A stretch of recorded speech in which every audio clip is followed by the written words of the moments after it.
How can I practice speaking Spanish if I don't have a conversation partner? This is a good question. I actually, when I was learning Spanish during the summer, I actually didn't have like any conversation or like language exchange partner. Really, that is like in real life. I didn't know anyone who actually wanted to do it. Or I had a friend who was doing it with me, like alongside me, but then he gave up. So I had to do it alone. In my opinion, like obviously having conversations with natives is the best way to learn, because if your goal is conversational fluency, meaning having conversations with natives, then having the conversations with the natives is the best way to get better at it, right? You get better at X by doing X.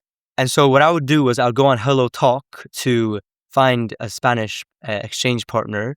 And so Hello Talk is kind of like not Spanish, but it's this language exchange app where you, like if you speak English and the other person speaks Spanish, a language exchange, which is where you go on a call for like 30 minutes and then 15 minutes you speak English and then 15 minutes you speak Spanish, so that both parties get to practice their language.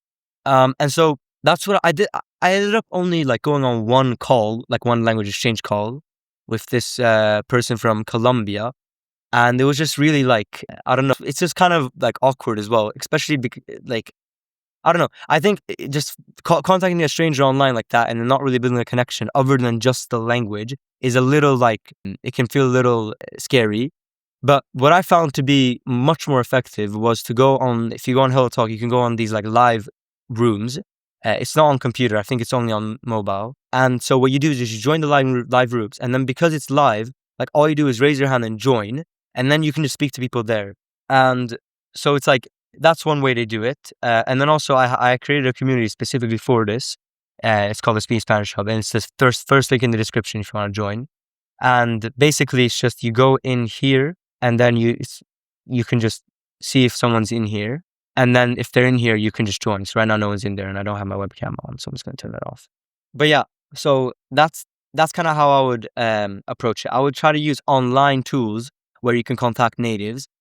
If you're just starting out, in my opinion, like using AI like ChatGPT for conversations is actually probably the best way if you're not trying to speak to a real person. Now, ChatGPT and other AI is just going to get better and better. But I think the best AI like conversation tool, not all those apps are like, there are all those like apps that you see that's specifically for Spanish. In my opinion, they're not very effective. In my opinion, I think that ChatGPT is just so far the best one. It's, at least from my experience, it has the best like accent. It has the best back and forth abilities. And so starting off, I think that's the best way to do it. Like actually today, I wanted to just practice my Spanish a little before a stream. And so I went on ChatGPT and I said, let's have a conversation. And then we had a conversation for like 25 minutes. Now, granted, it's not perfect. Obviously, it's not. It's not better than conversations with natives, of course.